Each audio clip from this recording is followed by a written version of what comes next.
Chief Election Officer of Meghalaya Dr. B.D.R. Tiwari yesterday, while addressing a press briefing, said that the Election Commission of India has declared the date for the 56th Gambegre by-poll.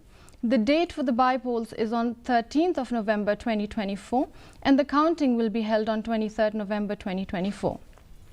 Tiwari informed that the model code of conduct has come into force in the entire West Garo Hills from yesterday after the announcement of the election date.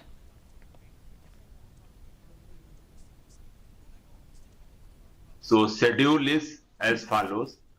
Date of issue of Gazette notification is 18th October 2024 on Friday.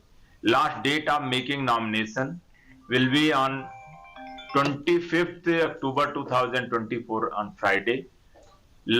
Date for scrutiny of nomination is 28th October, Monday, and last date for withdrawal of candidature is 30th October 2024. The poll will held on 13th November 2024 on Wednesday. Date of counting of votes will be on the 23rd November 2024. The farmers from